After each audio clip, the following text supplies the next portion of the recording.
That guy did. Oh my gosh! Surprise, motherfucker! What? Oh my god, you're fucking crazy!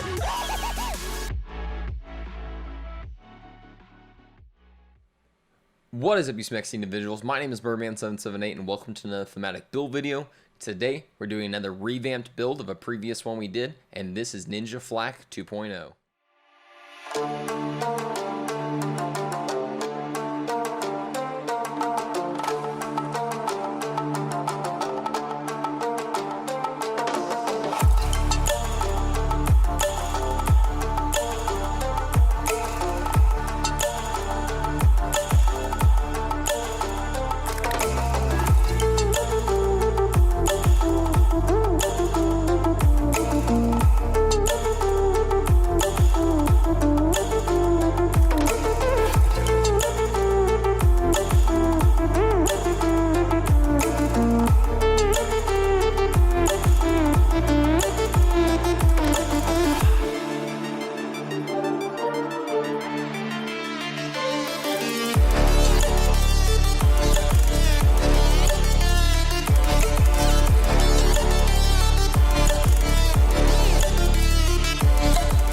Now, before we get into the video, I want to let you know I do stream on Twitch, twitch.tv/birdman778.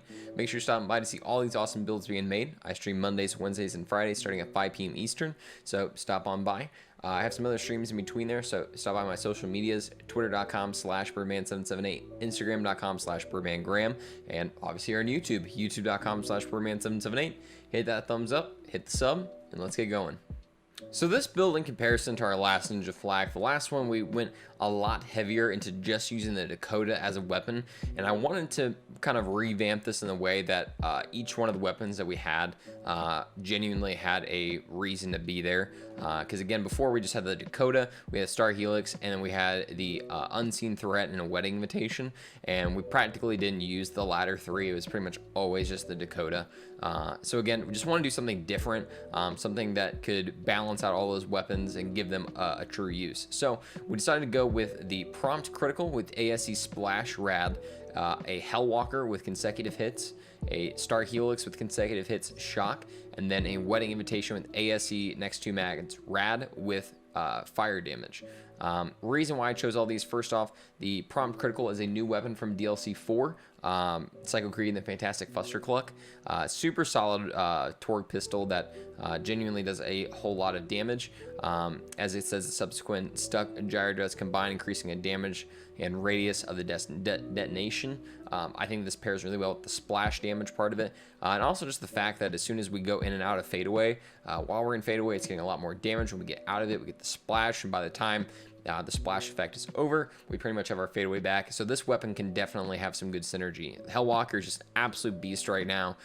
Star Helix is a really solid, just stripping shields. It can do a whole lot of general mobbing, but I really kind of like to use it more against someone like Trant, where he has that huge shield and you can just spam the hell out of his crit spot on his back. And then the Wedding Invitation is really kind of that you're kind of stuck in maybe a fight for your life situation, your pet's not nearby, you can just hit those easy headshots and get that second wind, or just use it for general mobbing sake as well.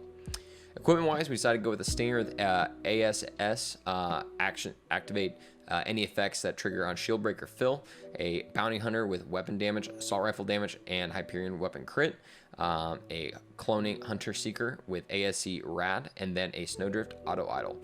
Now, why do we pick all of these for this build? Well, first off, the Stinger, really solid for the fadeaway, especially the fact that we can kind of get in people's faces, especially with the Hellwalker, do a bunch of damage there, and then just fade away, push ourselves back out. But whenever we go in that fadeaway, we'll get that Stinger boost that does all that melee damage. So it's really solid.